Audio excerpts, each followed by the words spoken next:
Selamat pagi Bapak Ibu, Shalom. Apa kabar hari ini? Luar biasa. Yang luar biasa saya undang untuk bangkit berdiri. Mari kita beri kanan kiri kita salam, katakan hari ini Tuhan Yesus luar biasa.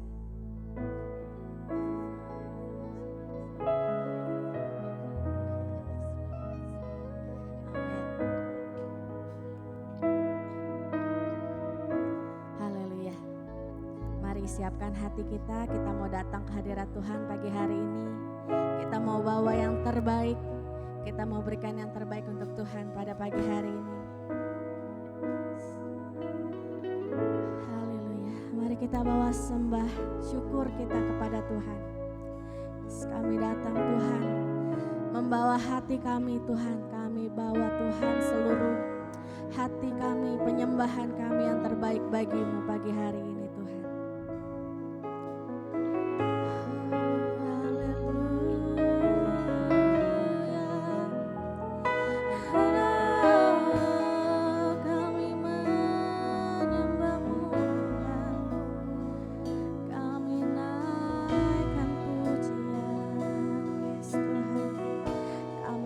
Pujian kami Tuhan, ku datang padamu.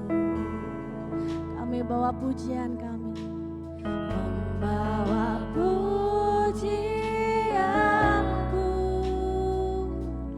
Hanya kekuatan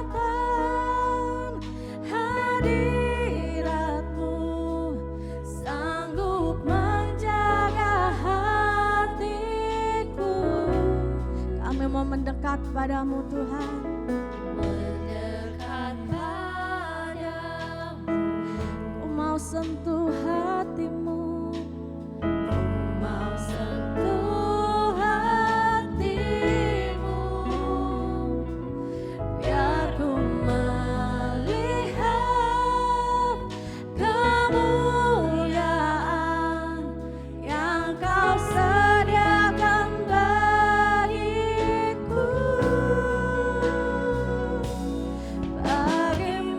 Pujian,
Raja yang bertahta Tuhan.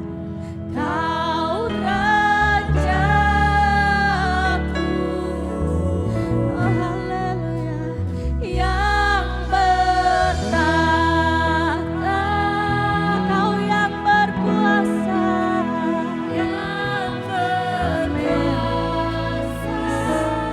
Kaulah Raja kami Tuhan, Yesus Tuhan, Kau Rajaku. Yes Tuhan, lebih lagi kami menginginkan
Kami mengucap syukur Tuhan.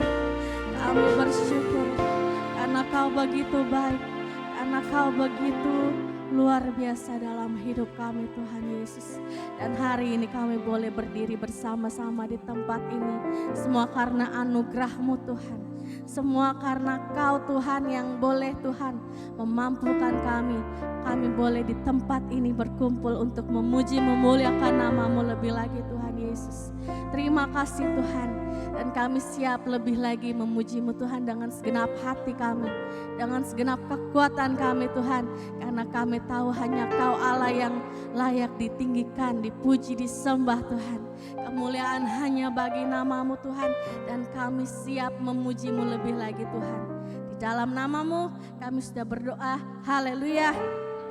Amin. Amin. Haleluya.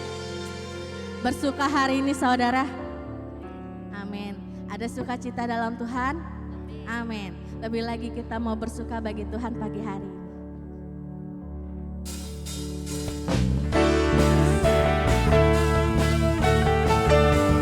Karena hari ini hari yang Tuhan berikan bagi kita. Mari kita puji namanya. Hari ini hari yang telah dijadikan Tuhan. Mari kita bersuka hari ini.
berikan senyuman yang terbaik untuk kanan kiri kita.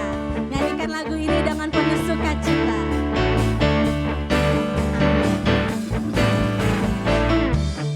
Hari ini hari yang telah dijadikan Tuhan, mari kita bersuka.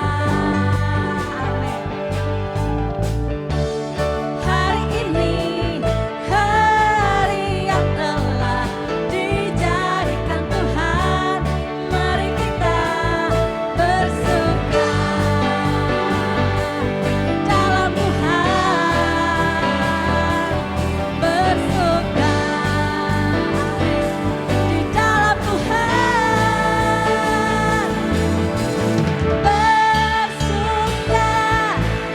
bersuka dalam Tuhan, mari bersuka, bersuka citalah, bersuka dalam Tuhan, sekarang bersuka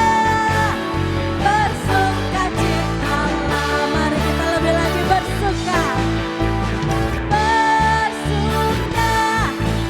bersuka dalam Tuhan, mari bersuka citalah,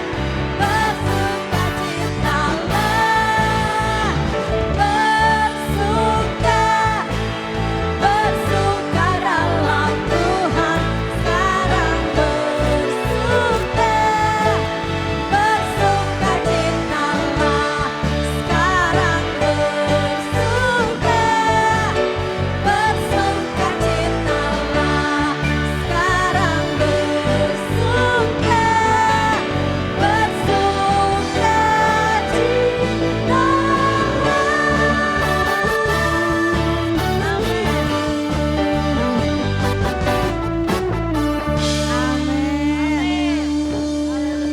Amin. Ada sukacita saudara. Amin. Lebih lagi kita mau memuji Tuhan. Amin. Amin. Karena Tuhan kita Tuhan yang dahsyat, Dia yang luar biasa. Mari lebih lagi memuji Tuhan.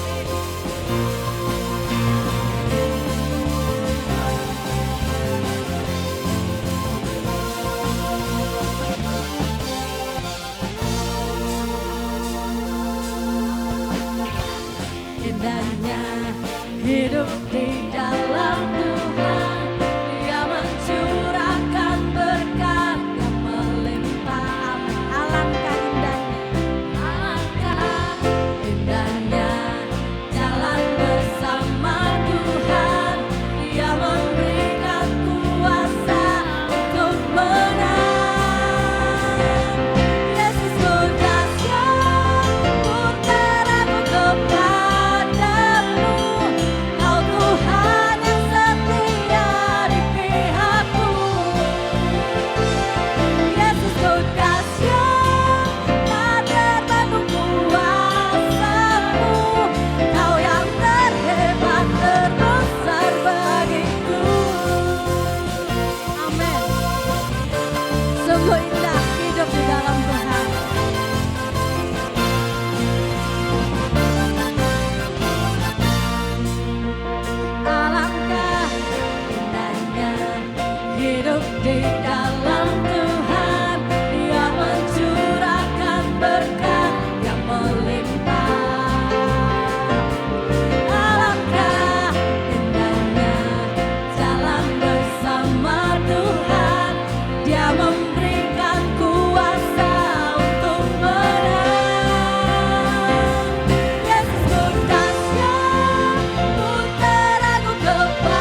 Sungguh Tuhan kita luar biasa.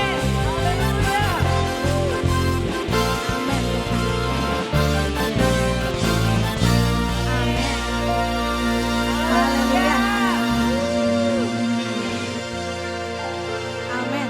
Sungguh Tuhan kita luar biasa saudara. Amin. Haleluya. Sungguh Bapa, Kau begitu baik dalam hidup kami. Dengan segenap hati kita. Lebih lagi, kita mau datang. Kita mau mengakui bahwa semua ini Tuhan terjadi karena anugerah-Mu Tuhan. Kami boleh ada di sini semua karena anugerah-Mu.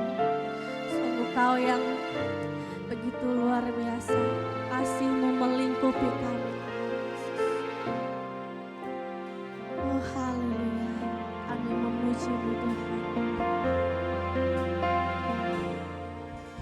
Semua karena anugerah-Mu hari ini ada. Bukan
karena kami tahu Tuhan, Kau ada bersama dengan kami Tuhan. Terima kasih Bapa. Oh haleluya, haleluya, terima kasih. Oh terima kasih Bapa di surga. Sungguh kami mengucap syukur. Kami Tuhan, mau Tuhan lebih lagi Tuhan mengenal-Mu Tuhan. Melalui pujian kami, melalui firman-Mu Tuhan. Sesuai dengan Tuhan, perintah-Mu Tuhan. Kami mau melangkah Tuhan bersama dengan-Mu Tuhan, karena kami tahu Tuhan, kemanapun kami melangkah bersama dengan Engkau Tuhan, tak ada yang mustahil Tuhan Yesus. Terima kasih Tuhan, dan sebentar kami mau siapkan hati kami lebih lagi Tuhan untuk menerima firman-Mu Tuhan. Kami siap menerima firman-Mu Tuhan. Lebih lagi Tuhan, sebentar kami mau memberi yang terbaik Tuhan. Dari sebagian harta kami Tuhan, kami mau memberi dengan hati yang penuh dengan sukacita Tuhan. Biar apa yang kami berikan boleh berguna untuk pekerjaan-Mu, untuk memperluas pekerjaan-Mu di tempat ini Tuhan Yesus. Terima kasih. Hanya di dalam nama-Mu saja Tuhan kami sudah berdoa dan mengucap syukur. Haleluya, amin. Pelayan kolektan boleh maju. Give, and it will come back to you. Good measure, pressed down, shaken together, and running over. Give, and it will come back to you.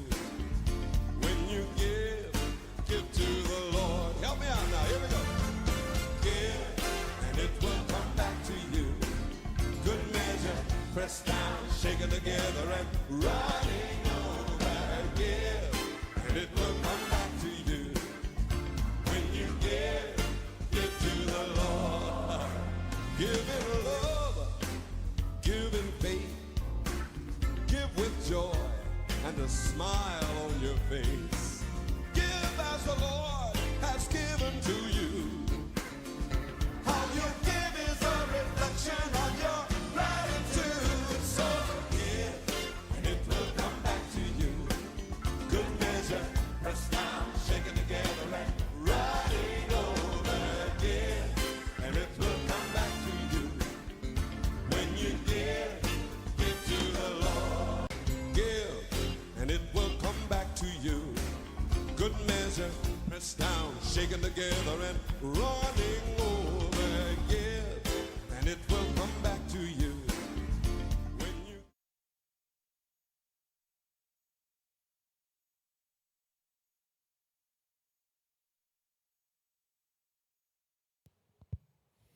Mari saudara, sebelum mendengar firman kita berdoa dulu.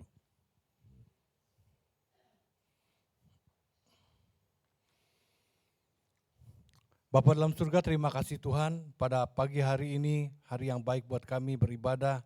Kami bersukacita ya Tuhan, kami mau mendengarkan firman-Mu ya Tuhan. Karena firman-Mu itu adalah pelita buat kaki kami dan jadi terang buat jalan kami. Biarlah ya Tuhan firman kebenaran ini menuntun kami semuanya orang percaya untuk menjadi lebih benar, untuk menjalani kehidupan ini supaya kami semuanya dapat memperoleh kemenangan dan hidup benar di hadapan-Mu dan di hadapan manusia. Terima kasih Bapa di surga, urapi hamba-Mu, urapi semua sidang jemaat-Mu yang mendengarkan, baik yang hadir maupun yang lewat streaming, supaya semuanya mendapatkan kebenaran firman ini dapat memberikan tuntunan untuk jalan hidup kami semuanya. Di dalam nama Tuhan Yesus kami serahkan doa ini. Haleluya, amin. Ya, shalom saudara, selamat pagi, semuanya baik ya. Jadi saya akan membawakan tema khotbah pada pagi hari ini dengan tema wafat dalam kematangan dan dikuburkan dalam kehormatan. Jadi ini ada gambarnya. Apa itu saudara? Apa? Kuburan ya. Ya, batu nisan ya. Jadi ini kita bicara soal suatu saat kita semuanya akan dipanggil Tuhan ya. Nah, apa yang harus kita perhatikan di dalam menghadapi wafat ini, meninggalnya ini ya. Bukan berarti gini, wah saya sudah lebih dekat karena sudah lebih tua. Enggak selalu, saudara. Semua, muda tua juga harus siap menghadapi hal ini. Amin. Nah, kita akan melihat bagaimana hal ini bisa kita tarik pelajaran dari Yakub ya. Yakub itu sekarang ceritanya meninggal ya. Setelah berpesan kepada putra-putranya, anak-anaknya, pesan terakhir Yakub kepada anak-anaknya itu ada di dalam Kejadian 49 ayat 29 sampai 32. Intinya adalah supaya ia dikuburkan di tanah Kanaan. Ya. Jadi kalau ngelihat di ayat ini, saya akan bacakan dulu ayat 29 sampai 32. 29 sampai 32. Saya bacakan aja, saudara dengar. Kemudian berpesanlah Yakub kepada mereka, apabila aku nanti dikumpulkan kepada kaum leluhurku, kuburkanlah aku di sisi nenek moyangku dalam gua yang di ladang Efron, orang Het itu. Dalam gua yang di ladang Mapela, di sebelah timur Mamre kota Kanaan, ladang yang telah dibeli Abraham dari Efron orang Het itu untuk menjadi kuburan milik. Disitulah dikuburkan Abraham beserta Sarah istrinya, disitulah dikuburkan Ishak beserta Ribka istrinya, dan disitulah juga kukuburkan Lea, ladang dengan gua yang ada di sana yang telah dibeli dari orang Het. Setelah Yakub selesai berpesan pada anak-anaknya, ditariklah kakinya ke atas tempat berbaring dan meninggallah ia. Maka ia dikumpulkan kepada kaum leluhurnya. Jadi saudara, ini Yakub meninggalnya dalam keadaan unggul, saudara. Apa ciri-ciri unggul itu? Unggul itu menang, betul enggak? Ya. Kalau yang unggul itu tidak mengeluh. Kalau mengeluh unggul atau enggak? Mengeluh hidupnya, mengeluh sudah tua nih. Itu tidak unggul. Tapi Yakub tidak begitu. Bahkan di akhir sebelum meninggal, dia masih bisa mengucapkan kata-kata hikmat, perkataan-perkataan nubuat yang luar biasa. Dan itu terjadi semua pada anak-anaknya. Bayangkan saudara, ini gak ada pikun, gak ada apa. Ya. Ini saya juga teringat papa saya meninggal bulan Juli. 2 tahun yang lalu. Tahun lalu kayaknya. Bulan Juni saya masih teleponan saudara. Jadi gak ada pikunnya itu. Nah, jadi ini seorang yang unggul itu harus seperti itu. Ya, ini dikatakan bahwa Yakub meninggal secara unggul. Dia bahkan dihormati oleh anak-anaknya semua. Dia itu anak-anaknya semuanya ngedengerin bapaknya ini. Jadi Yakub sudah banyak berhikmat dan takut akan Tuhan. Menjadi seorang pribadi yang unggul. Bahkan dikatakan wafat dalam kematangan. Artinya Yakub itu di sini sudah dimatangkan oleh Tuhan. Ya, menjadi seorang yang sudah dipenuhi oleh hayat daripada Allah. Bukan lagi dirinya sendiri yang pandai bersiasat. Bukan berarti Yakub itu orang kurang pintar dia. Luar biasa saudara. Bisa ngakalin apa itu? Apa? Pengen ternak yang banyak gimana ngakalinnya? Lupa lagi ceritanya ya semuanya. Itu waktu berkelamin dia potongin itu ada tumbuhan-tumbuhan apa itu namanya lah. Ya. Jadi caranya ada suatu cara yang dia pikirin. Bagaimana caranya supaya dia bisa mendapatkan ternak karena nggak dikasih. Istilahnya dikasih yang bagian yang kecil kemungkinannya lah. Ya. Kalau yang putih kan udah banyak, yang belang-belang hampir nggak ada. Artinya kalau dia nggak pakai akal, dia bisa-bisa pulang dalam keadaan nggak punya apa-apa, saudara. Ya, tapi dia sudah luar biasa, unggul dalam kehidupan sehari-hari juga. dan juga unggul di dalam rohaninya juga. Dia tuh iman percayanya jadi luar biasa pada Tuhan. Ya, sampai hikmat-hikmat Tuhan bisa mengalir melalui hidupnya. Itu ciri-cirinya saudara. Ya. Kemudian pesan terakhirnya itu apa? Supaya dia dikuburkan di tempat kuburan Abraham dan istrinya Sarah, Ishak dan istrinya Ribkah, dan juga nanti akan Lea juga akan dikuburkan di situ. Jadi keinginannya dia itu adalah kuburkan di Kanaan. Padahal ini sedang hidup di Mesir, saudara. Di Mesir sudah dilimpahi berkat luar biasa. Karena Yusuf menjadi mangku bumi. Ya, jadi orang nomor 1 setelah Firaun. Jadi kekuasaannya luar biasa besar Yusuf. Dia bisa memberikan fasilitas nomor 1 juga pada keluarganya, kepada bapaknya, dan pada saudara-saudaranya. Nah, tapi saudara, Yakub hidup dalam keadaan kecukupan, dia tetap memilih apa? Karena dia tahu milihnya adalah tanah Kanaan, tanah perjanjian. Karena itu sudah menjadi suatu janji Allah, suatu tanah permai sebelumnya bahwa dia nanti akan ke sana. Jadi itulah saudara, kita pun mungkin di sini hidupnya bagaimana? Di dunia ini. Coba pikirkan untuk hidup setelah dipanggil Tuhan, ya, yaitu kita menginginkan ada suatu perhentian yang baik, yaitu Taman Firdaus, surga, tempat kediaman Allah, ya. Itu yang kita inginkan, amin. Jadi hidup bukan cuma semata-mata hidup ngurusin dunia ini aja. Makan, minum, kawin dan mengawinkan, begitu. Sekolah, bukan cuma itu aja. Coba pikirkan untuk kedepannya ini. Ini Yakub berbicaranya diminta ini tuh dari umur 130, ya, dia meninggalnya umur 147. Jadi 17 tahun sebelum meninggal dia sudah planning. Nanti aku minta dikuburkannya begini, begitu, saudara. Jadi sudah ada perencanaan berarti ya. Kita pikirkan untuk kedepannya, amin. Ya, nah, Yakub walaupun sudah diberkati, dia tetap ingat akan janji Tuhan bahwa dia harus dikuburkannya di tanah Kanaan. Mudah atau susah, saudara? Sedangkan ini di Mesir, tidak gampang, tapi itu memungkinkan karena Yusuf punya kuasa di situ.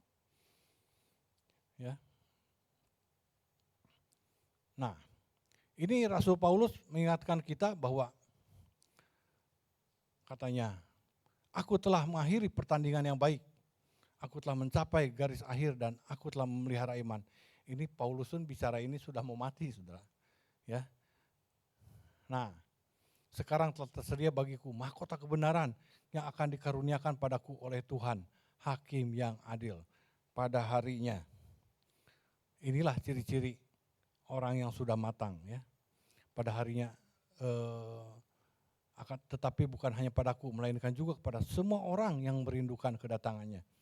Jadi saudara mau hidup berkemenangan sampai dipanggil Tuhan? Pengen dapat mahkota? Ini Paulus mengatakan ini tersedia mahkota bagiku, mahkota kebenaran. Ya, jadi kalau ngelihat begini saudara, akhirnya diakhiri dengan sangat baik. Walaupun di perjalanan ada banyak ketidakbaikan, ya, tapi ujungnya, endingnya harus baik, betul nggak? Saudara kalau nonton film juga, kan akhirnya harus baik, harus sukses ya, betul nggak? Jadi kita bahagia nontonnya, betul nggak? Tapi ada juga film yang jelek, akhirnya semua pada mati. Kitanya jadi ngedumel kan? Gimana sih ini kok jadi pada begini? Boga lakonnya juga pada mati. Nah, jadi pada prinsipnya adalah kita semuanya menginginkan endingnya harus baik, betul nggak? Ya, nah begitulah contoh-contoh Yakub sudah mengakhiri dengan sangat luar biasa, ya, hidupnya sudah diubahkan, sudah matang, unggul, dan dikebumikannya dalam keadaan terhormat. Rasul Paulus juga mengakhiri dengan baik semuanya dalam posisinya dia itu memelihara iman. Nah ini kan dikatakan mendapatkan mahkota kebenaran. Artinya kita kalau seperti Paulus memelihara iman, hidup benar, bisa dapat mahkota kebenaran. Mau saudara? Enggak gampang kan ya? Mahkota itu sebenarnya ada 5 saudara. Nih, ada 5 nih. Mahkotanya, mau yang mana nih? Silakan pilih. Mahkota itu bahasa Yunaninya Stephanos, artinya suatu simbol kehormatan, lambang kebangsawanan kalau zaman itu ya. Mahkota kehidupan, orang percaya yang setia dan bertahan, serta melakukan pekerjaan Tuhan sampai akhir. Saudara mau setia terus sampai akhir? Amin. Mahkota kehidupan nanti ya. Terus lakukan pekerjaan Kristus sampai akhir. Mau saudara? Tadi amin, sekarang mengecil. Nah sekarang, ini yang mahkota kebenaran yang Paulus tadi sebut. Orang percaya yang merindukan kedatangan Yesus dan menjalani kehidupan yang kudus. Hidup benar.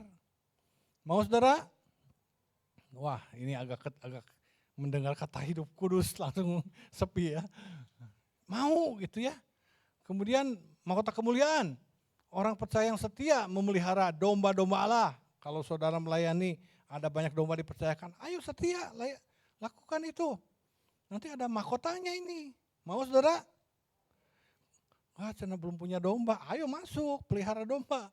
Maksudnya ikut dalam pemuritan ya, jadi membina orang, itu ada mahkotanya. Sukacita nih, untuk orang percaya yang memenangkan jiwa baru. Kemarin sudah ada kelas penginjilan, saudara mau bawa jiwa? Bawa nanti di Natal ya, terlebih lagi. Nanti akan ada mahkota sukacita. Kemudian mahkota abadi, apa itu?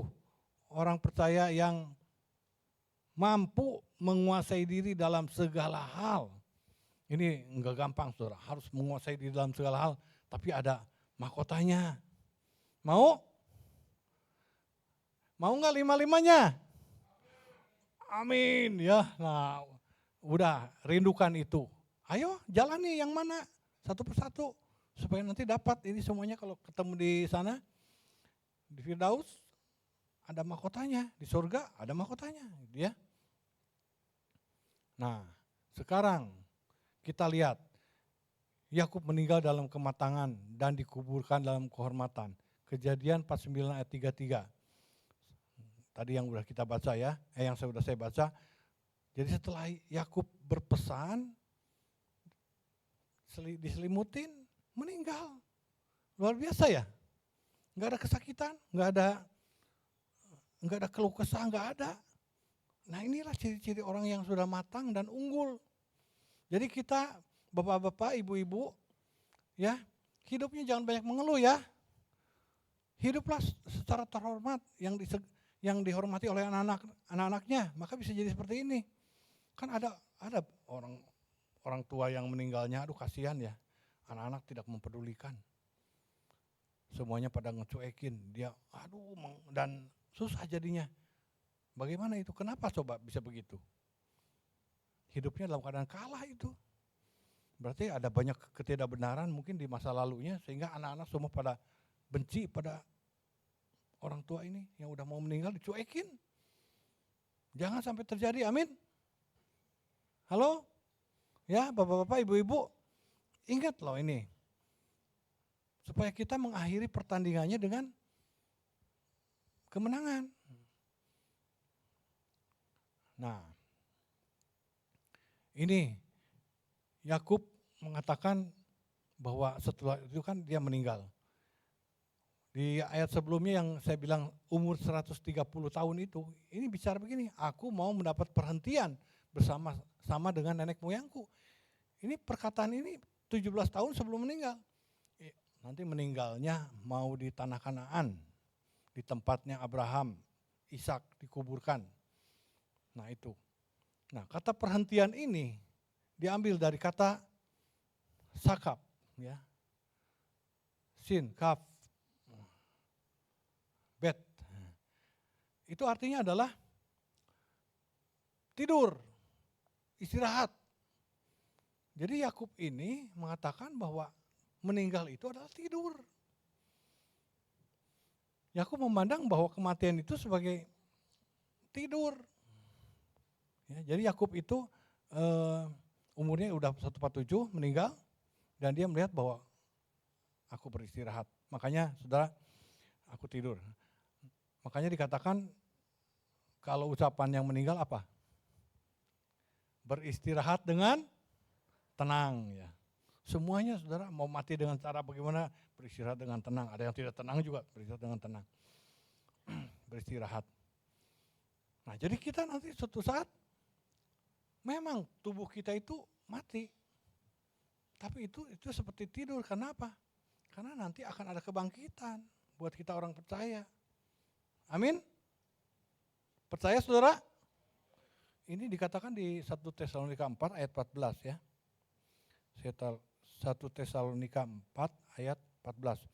Karena jikalau kita percaya bahwa Yesus telah mati dan telah bangkit, maka kita percaya juga bahwa mereka yang telah meninggal dalam Yesus akan dikumpulkan Allah bersama-sama dengan Dia. Jadi akan mengalami seperti Yesus yang telah mati dan bangkit. Kita juga akan bangkit seperti itu. Ya, makanya Yakub mengatakan bahwa seperti tidur. Karena apa? Nanti bangkit lagi, bangun lagi. Gitu. Ini percaya akan kebangkitan. Ya. Ini adalah suatu keyakinan yang kokoh buat Yakub ya. Makanya disebut matang, dia sudah ibaratnya sudah jadi lah. Kan kalau misalnya nasi matang itu berarti kan sudah siap, sudah jadi ya, siap dimakan. Kalau kita masak nasi misalnya, beras dikasih air, masukkan rice cooker.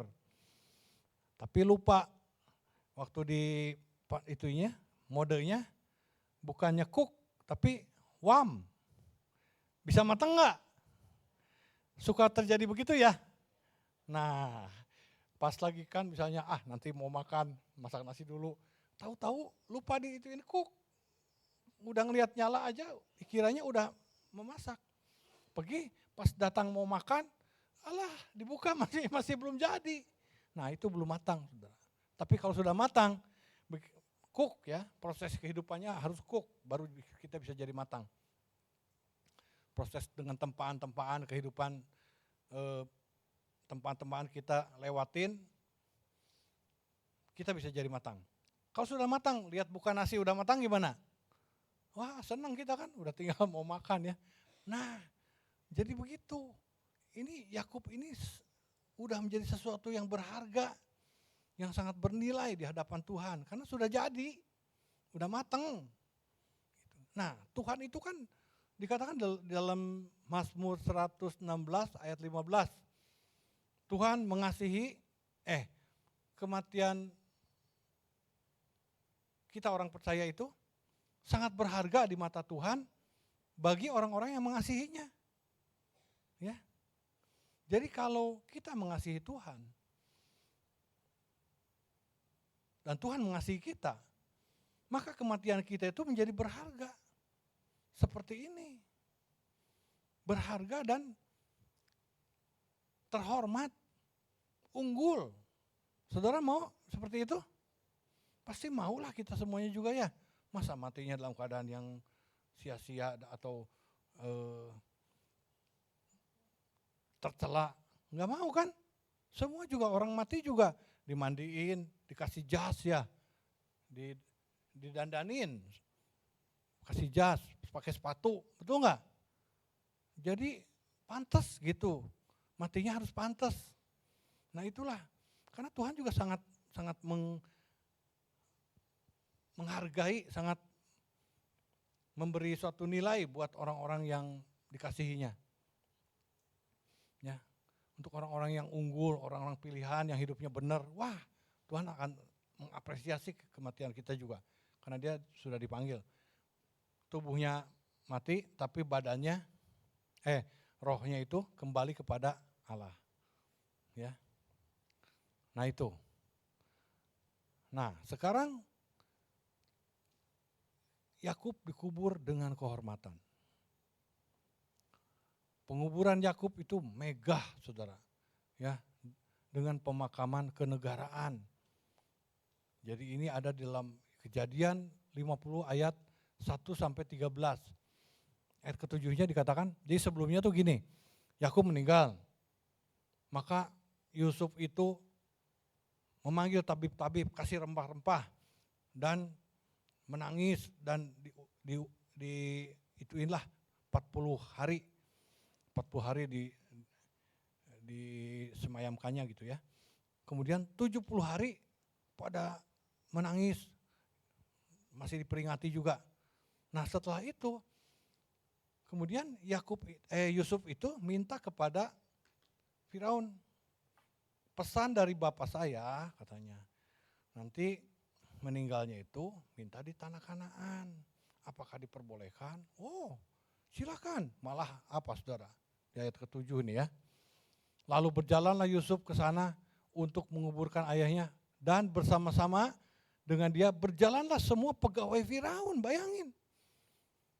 Para tua-tua istana, semua tua-tua di tanah Mesir, ini orang-orang terhormat dari Mesir, bisa nganterin dari Mesir sampai ke Kanaan, sejauh itu saudara.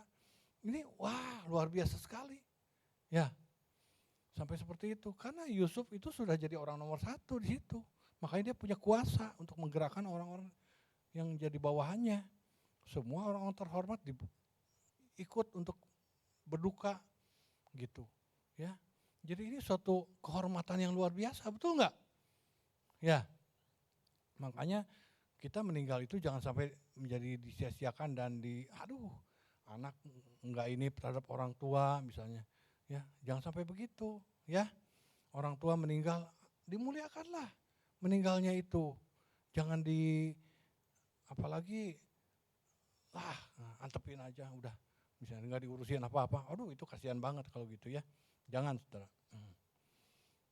Nih, bahkan dikatakan baik kereta maupun orang-orang berkuda turut pergi ke sana bersama-sama dengan dia.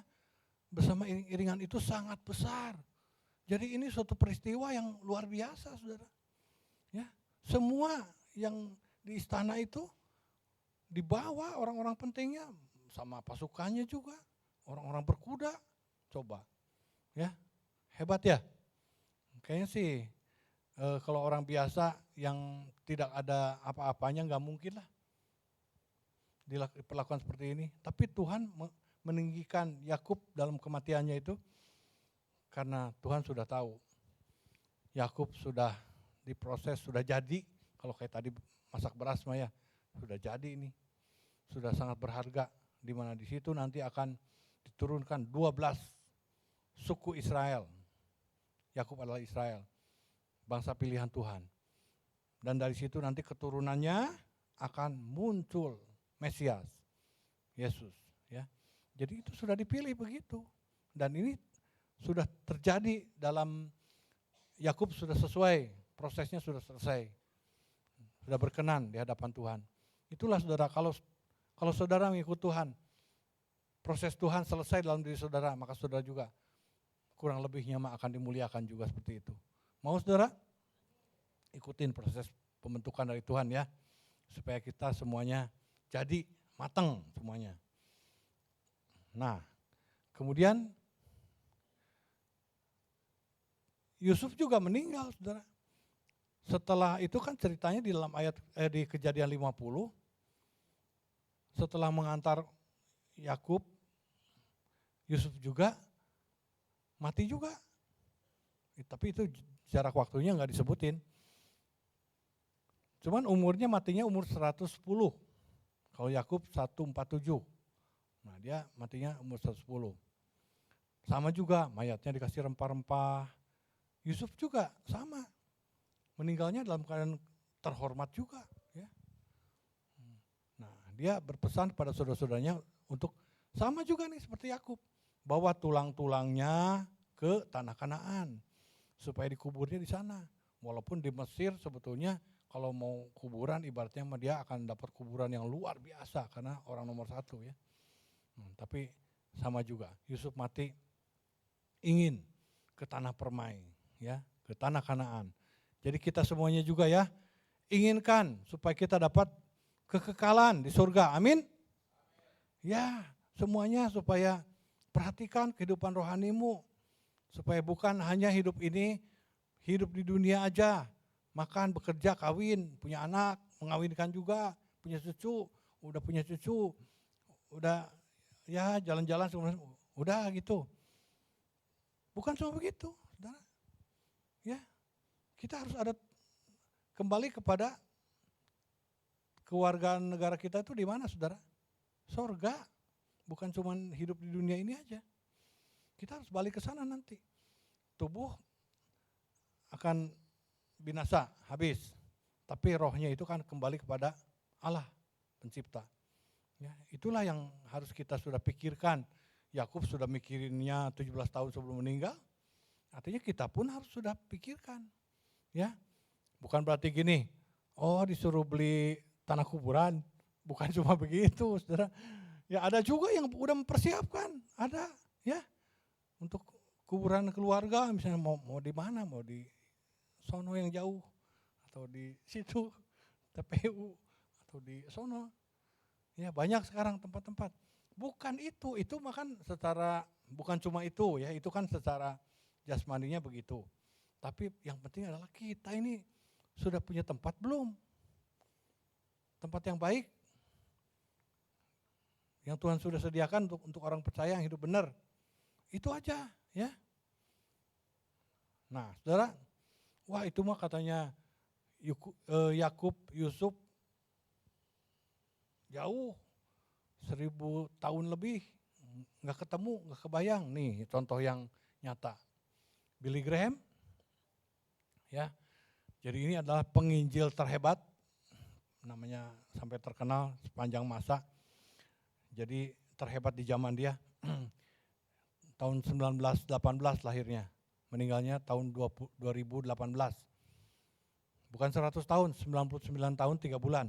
Jadi dia itu sampai dapat penghargaan disemayamkannya di mana coba?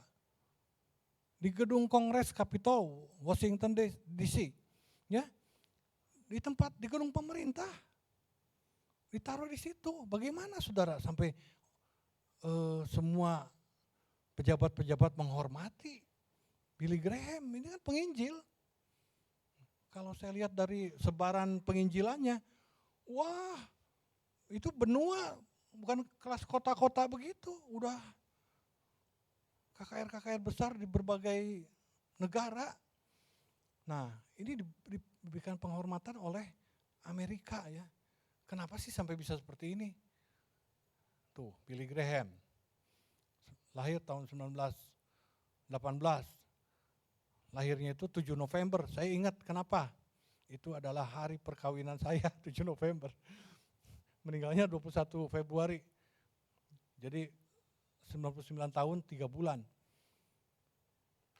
Dia itu menjadi penasehat daripada 12 presiden di Amerika, pertama Harry Truman, yang terakhir adalah Barack Obama. Kalau Donald Trump waktu itu belum. Setelah pensiun istirahat Billy Graham-nya, Donald Trump baru jadi ya.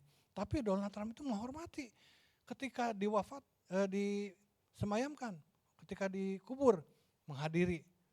Donald Trump sama istrinya Melania, sama wakilnya Mike Pence, wakil presiden datang. Bayangkan, itu semua pada datang, bahkan ketua DPR-nya datang juga. Luar biasa, yang menghadiri 2000 orang. Waduh, udahlah ini benar-benar terhormat sekali ya. Karena Billy Graham itu ternyata saudara dia punya 12 gelar doktornya, 12 bidang.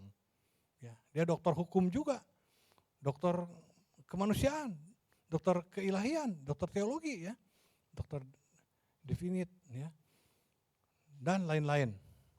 Jadi ternyata saudara ini memang orang hebat, bukan cuma menginjil beritakan Injil, tapi memang dia punya hikmat dan pengetahuan yang luas sehingga presiden butuh penasehat seperti ini. Ya, sampai 60 tahun menjadi penasehat presiden. Bayangin, nggak pernah ada kayaknya sampai hari ini. Ini orang yang dikenang dan saya juga kagum, luar biasa. Dan saya pernah mendengar khotbahnya ketika umur 94, 95-an gitulah. Itu ngomongnya udah mulai, waduh kasihan sekali ngomongnya udah nggak jelas, tapi dia tetap berkhotbah. Luar biasa. Nah saudara, sekarang saya akan bicara soal dikubur atau dikremasi. Ini suka menjadi pertanyaan-pertanyaan, makanya ini kan soal kematian ya. Jadi saya akan bicara. Ini kremasi dulu adalah soal proses pengabuan, menghilangkan jenazah manusia yang udah meninggal dengan cara dibakar. Jadi ini biasa dilakukan di tempatnya krematorium. Jadi saya pernah melihat cara kremasi ini, yaitu ayah saya sendiri. Loh kenapa kok bapaknya dikremasi? Itu pesan dia sebelum meninggal. Nanti kalau papa meninggal, kremasi aja. Nggak usah dikubur. Supaya tidak ada yang susah semua anak-anak mikirin nanti bagaimana ngurusnya segala macam, karena anak udah terpencar. Ada yang di Lampung, ada yang di Tangerang dan Bandung ya. Nah itu.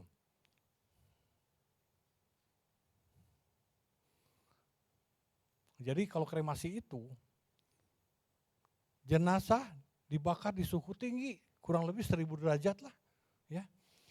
Kalau ada juga yang pakai tumpukan-tumpukan peti kayu bakar, ada juga yang dimasukkan ke ini. Kalau sekarang kan udah modern kan, ada alatnya, alat kremasi.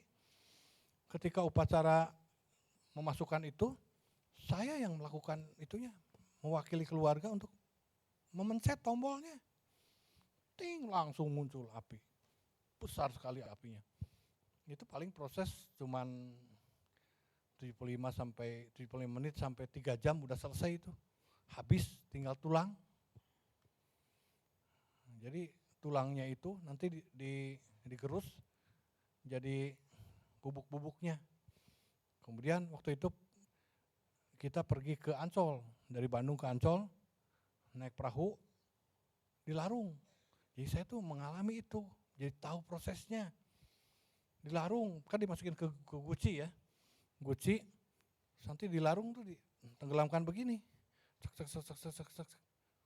Lepasin ya ke bawah. Langsung ke laut, turun ke bawah. Jadi itu bubuk-bubuk tulangnya. Cuman dipikir-pikir, kok aneh juga ya. Kenapa sampai ada budaya seperti ini? Jadi kita belum mengerti waktu itu. Nah, saya ngelihat soal pandangan-pandangan kremasi ini. Filsafat. Ada pandangan seorang filsuf ya. Filsuf yang terkenal di Yunani ada 3.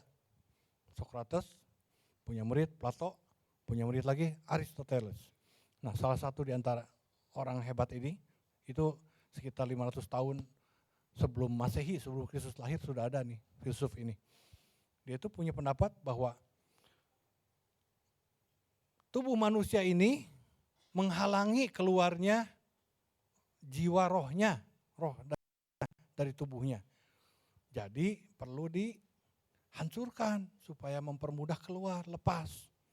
Nah makanya ini terjadi, ada pandangan, oh dibakar aja supaya habis tubuhnya. Jadi rohnya itu keluarnya gampang. Begitu, itu pandangan-pandangan begitu ya. Ada budaya, ya kita dibakar aja terus nanti katanya dilarung. Dilarung, kenapa harus dilarung? Ya itu kan kepercayaan. Kepercayaan gini katanya, ini kan ada alam semesta. Ini tubuh kita itu harus balik lagi ke alam semesta, balik ke air, balik ke laut gitu ya. Udah melebur dengan alam semesta gitu. Jadi itu pandangan-pandangannya begitu saudara. Ada juga yang karena sempit, susah cari kuburan. Di Singapura apalagi ya, mahal saudara. Bikin bom nisannya aja bisa 250 juta. Atasnya doang, belum tanahnya. Singapura mahal kan. Jepang, hampir semuanya kremasi, nggak ada yang dikubur di Jepang. Itu budaya kalau di sana. Kalau di Singapura urusannya lahan. Saudara kalau di Indonesia, di Tangerang, kuburan tanah masih ada, betul nggak? Ya. Mau di mana tuh? Cikupa. Kalau di Pancasila juga, kalau kuburan yang sudah nggak pernah iuran, kan bisa ditumpuk ya, diganti sama kita bisa masuk ke situ gitu juga. Nah jadi sebetulnya alasan ketersediaan lahan nggak ada sebetulnya. Ya. Kalau kita kan nggak hidup di Singapura, kita di Tangerang, ada lagi urusan tidak merepotkan. Nah ini papa saya tuh nggak mau ngerepotin anak-anak. Kenapa? Karena kejadian akung saya itu meninggal dikubur di Pandu di Bandung. Tapi Pandu itu kan dekat Pajajaran di kota. Lama-lama kan dibongkar. Kan sebelumnya mah kan bayar iuran terus tiap tahun. Tapi akhirnya dibongkar, disuruh dipindahkan. Nah, sama papa saya itu diambil dan akhirnya dilarung ke laut. Saya pikir dikremasi, daripada begitu 2 kali, mending sekali aja langsung kremasi buang selesai. Begitu ceritanya, kenapa pengen minta itu. Jadi nggak usah ngerepotin karena papa saya jadi repot 2 kali, udah nguburin, udah puluhan tahun kemudian dia melakukan kremasi juga dan ngelarung juga begitu. Ya oke, itu pandangan-pandangan ya. Jadi ada banyak alternatif. Tapi apa sih kata firman? Coba. Alkitab berkata apa? Orang benar matinya dikubur. Contohnya Abraham, Ishak. Itu ada di Kejadian 49 ayat 31. Saya baca ya. Kejadian 49 ayat 31. Disitulah dikuburkan Abraham beserta Sarah istrinya. Disitulah dikuburkan Ishak beserta Ribka istrinya. Tuh. Dikubur. Orang benar. Siapa lagi orang benarnya? Musa. Ulangan 34 ayat 5 sampai 6. Ulangan 34 ayat 5 sampai 6. Lalu matilah Musa hamba Tuhan itu dan di sana di tanah Moab sesuai dengan firman Tuhan, dan dikuburkannya lah dia di suatu lembah di tanah Moab di tentangan Bet Peor, dan tidak ada orang yang tahu kuburnya sampai hari ini. Dikubur Musa. Yosua dikubur juga, Yosua 24 ayat 29 sampai 30. Yosua, saya baca. Yosua 24 ayat 29. Dan sudah peristiwa ini, maka matilah Yosua bin Nun, hamba Tuhan itu, ketika berumur 110 tahun, sama dengan Yusuf. Lalu ia dikuburkan di daerah milik pusakanya di Timnat Serah di pegunungan Efraim di sebelah utara Gunung Gaas. Tuh dikuburkan. Jadi ini orang benar contohnya pada dikubur semua. Yesus, Matius 27.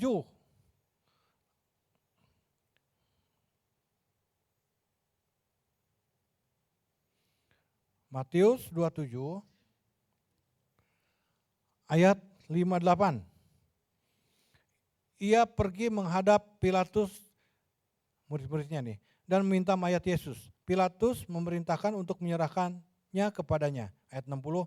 Lalu membaringkannya di dalam kuburnya yang baru yang digalinya dalam bukit batu, dan sudah menggulingkan sebuah batu besar ke pintu kubur itu, pergilah ia. Jadi Yesus pun dikubur. Saudara sudah ke Israel? Sudah ngelihat kuburannya? Pasti ada, pasti ngunjungin ya. Yang berangkat ke sana, saya juga ke sana, ada foto-fotonya lagi ini kubur Yesus. Nah, ada gua ya. Gitu, ada tempat pembaringannya. Jadi orang benar itu pada dikubur. Yesus pun mencontohkannya dikubur. Nah, sekarang kita lihat orang jahat matinya dibakar. Walah, gimana nih? Simri, 1 Raja-Raja 16.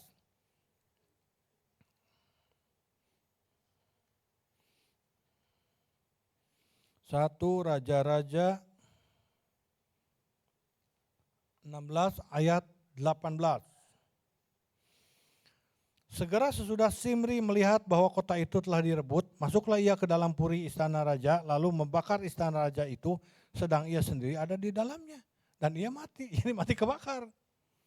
Ya, jadi Simri ini raja Israel tapi jahat ini. Kemudian ada lagi Saul. Saul juga jahat, saudara. Ya, 1 Samuel 31.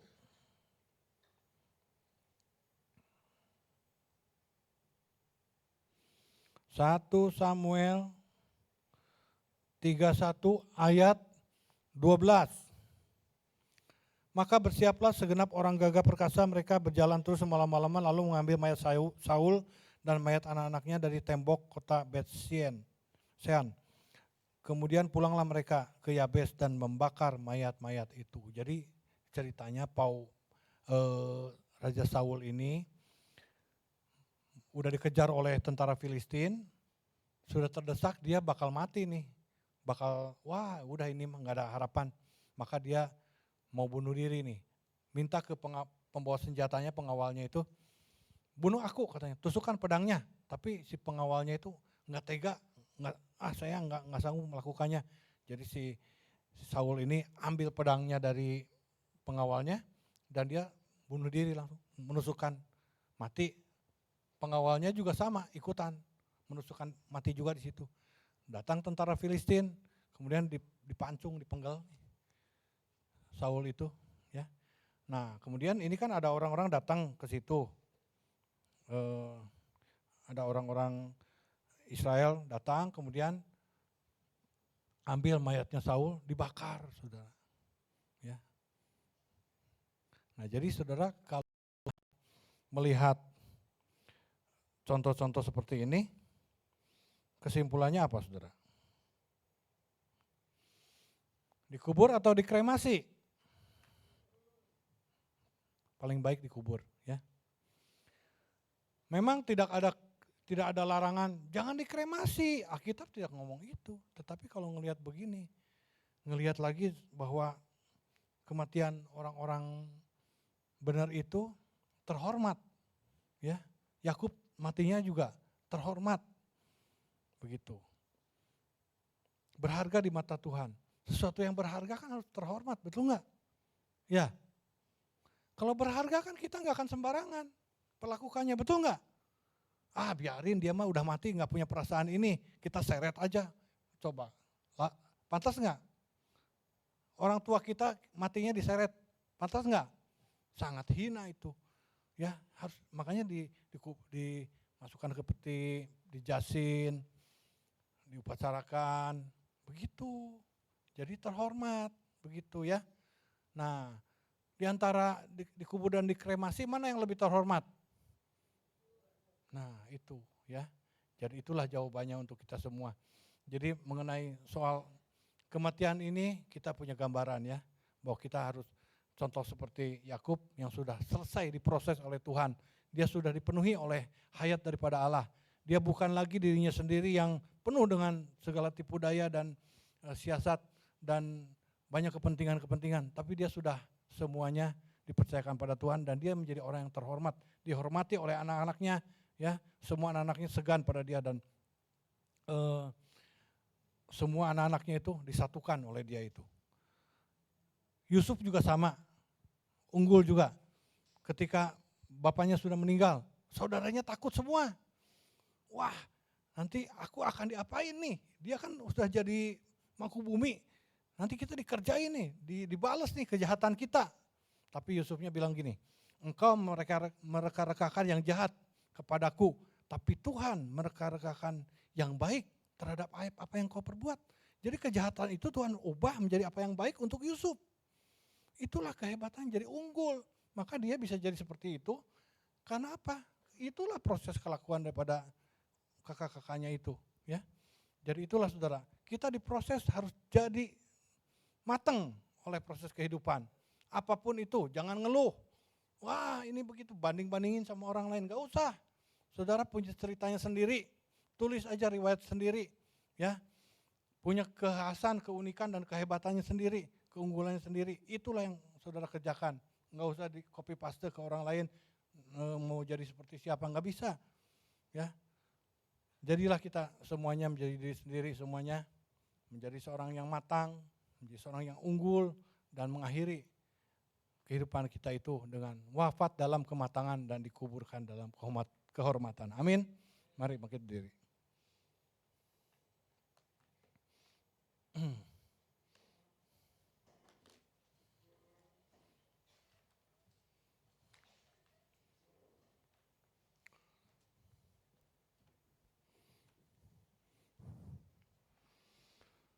Mari nyanyikan lagu apa?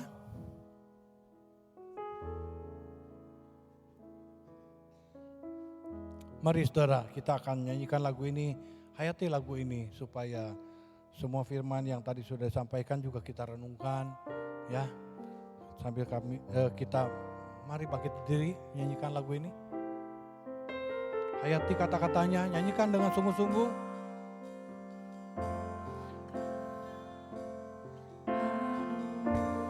Geramu hari ini ada,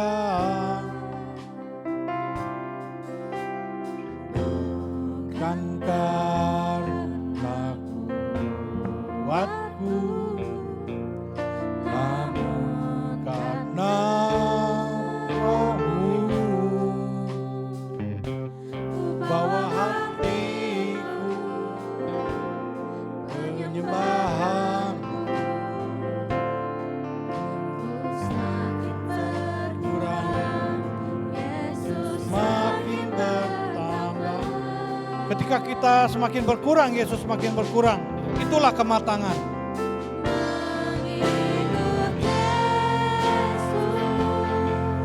Itulah kesukaan hati. Ku lepas semua hati untuk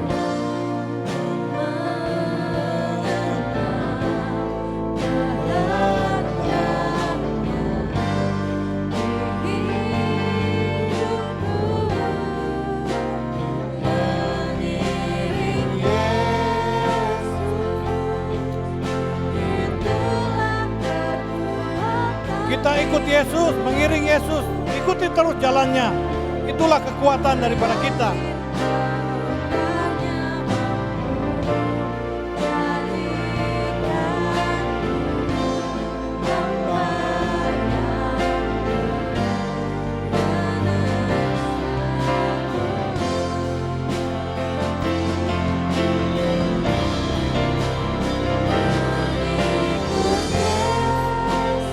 Jadikan ibadah mengiring Tuhan suatu kesukaan. Jangan jadi beban.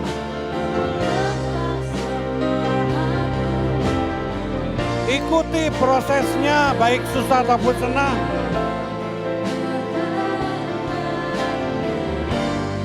Jangan pakai mau-maunya sendiri. Jangan pakai kekuatan sendiri. Pakai kekuatan daripada Tuhan.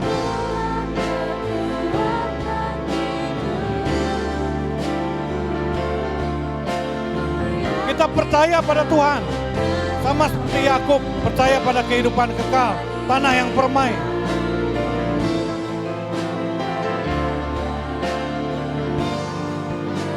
Sama seperti Paulus yang percaya bahwa dia akan mendapat mahkota kebenaran. Karena hidupnya sudah hidup benar. Mari saudara, kita lebih sungguh lagi untuk mengikut Tuhan. Apa yang masih menjadi ikatan-ikatan dirimu, pemberat-pemberat, mari tinggalkan semuanya itu, lepaskan. Supaya jangan ada lagi banyak alasan-alasan, keberatan-keberatan.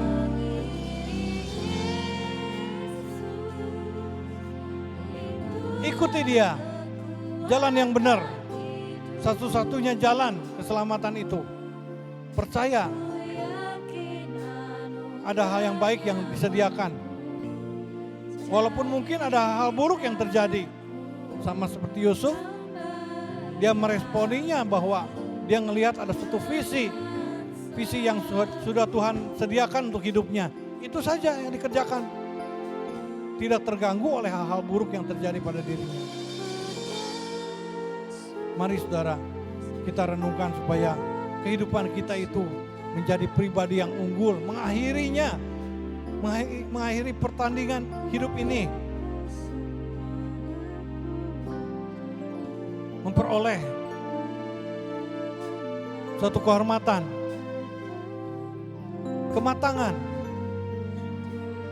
Apa itu kematangan? Bukan cuma asam garam kehidupan, bukan. Tapi hayat daripada Allah, hayat Kristus itu haruslah semakin banyak dalam kehidupan kita. Itulah kematangan, proses pembentukan hidup kita, perubahan hidup kita yang sesungguhnya terjadi ketika kita sudah tidak lagi membawa diri kita sendiri, kepentingan sendiri, tapi kita membawa hidup Kristus dan kepentingan Tuhan dalam hidup kita. Maka hidup kita itu akan menjadi suatu kekuatan. Dan mengakhiri hidup kita pun ada suatu kemuliaan, kematangan, kehormatan yang Tuhan taruh dalam kehidupan kita. Bapa dalam surga, terima kasih Tuhan. Kalau pada pagi hari ini kami sudah mendapatkan kebenaran firman-Mu ya Tuhan mengenai mengakhiri hidup ini dengan baik, menyelesaikan pertandingan iman ini supaya kami menjadi pemenang-pemenang, menjadi pribadi yang unggul, yang matang, sehingga berharga di mata-Mu ya Tuhan. Seperti di Mazmur 116 ayat 15. Sungguh berharga kematian orang-orang yang dikasihinya.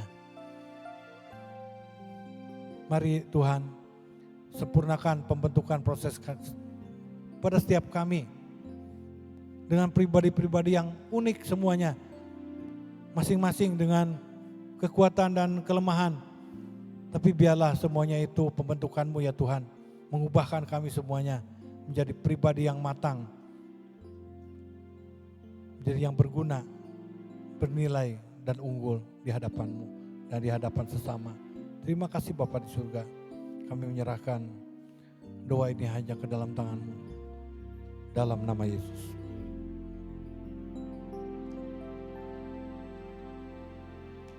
Haleluya Yesus, haleluya. Terima kasih Bapa yang baik, Bapa di dalam nama Tuhan Yesus. Kami mengucap syukur Tuhan buat pagi ini ya Bapa. Bapa terima kasih Tuhan kalau kami pagi hari sudah mendengar firman-Mu Bapa. Biarlah Tuhan Kau mau pakai hamba-Mu ini Tuhan. Terus Kau mau pakai Tuhan. Kau bukakan rahasia firman-Mu lebih lagi ya Bapa. Apapun yang dia lakukan Tuhan semuanya untuk kemuliaan nama-Mu.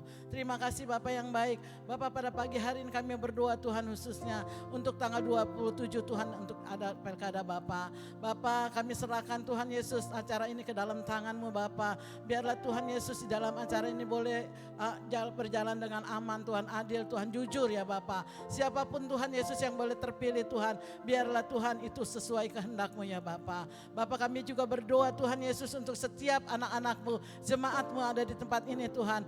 Biarlah rohnya Tuhan terus Kau mau bangkitkan Tuhan. Kau memberikan semangat yang baru Tuhan. Agar setiap anak-anak-Mu Tuhan, pelayan-pelayan-Mu Bapa, para pemimpin yang ada di tempat ini Tuhan, boleh mempunyai roh yang sehati Tuhan. Untuk dia boleh bekerja dengan tulus Tuhan. Dengan sungguh-sungguh Tuhan untuk dia boleh melayani Engkau ya Bapa. Terima kasih Bapa, kami serahkan Tuhan setiap anak-anak-Mu ke dalam tangan-Mu Bapa. Bapa yang baik, kami juga berdoa Tuhan untuk bangsa kami Indonesia. Kami percaya bangsa kami ada di dalam tangan-Mu, ada di dalam pimpinan-Mu ya Bapa. Kami percaya Tuhan bangsa Kau pulihkan Tuhan dari segala krisis apapun Tuhan. Karena kami percaya Tuhan bangsa kami ada di dalam Engkau. Bapa terima kasih Tuhan Yesus, terima kasih Tuhan. Kami berdoa Tuhan Yesus Yesus, untuk setiap anak-anak-Mu Tuhan Yesus, yang rindu Tuhan, untuk setiap anak-anak-Mu yang rindu untuk menyampaikan kebenaran firman-Mu Tuhan, untuk saudara familinya Tuhan Yesus yang belum mengenal Engkau. Terus berikan dia keberanian Tuhan, kekuatan Tuhan Yesus, motivasi yang daripada Engkau Tuhan, agar setiap anak-anak-Mu Tuhan Yesus boleh menyampaikan kebenaran firman-Mu, dan dia boleh Tuhan mengajak saudara-saudaranya datang kepadamu ya Bapa, untuk dia boleh menyerahkan hidupnya. Terima kasih Bapa yang baik, di dalam nama Tuhan Yesus kami berdoa dan mengucap syukur. Haleluya, amin. Mari saudara angkat kedua belah tangan kita untuk menerima berkat daripada Allah Bapa. Saudara-saudara yang kekasih dalam Tuhan, pulanglah membawa berkat Allah, perlindungan daripada Allah Bapa, dan kasih karunia daripada Tuhan Yesus yang wajahnya menyinari engkau, menyertai engkau. Roh Kudus, penolong, roh penolong itu menyertai engkau mulai saat ini sampai Tuhan Yesus datang dan memberikan sukacita senantiasa dalam kehidupanmu. Di dalam nama Tuhan Yesus kami memberkati. Haleluya, amin. Bapa, Engkau mengenalku lebih dari siapa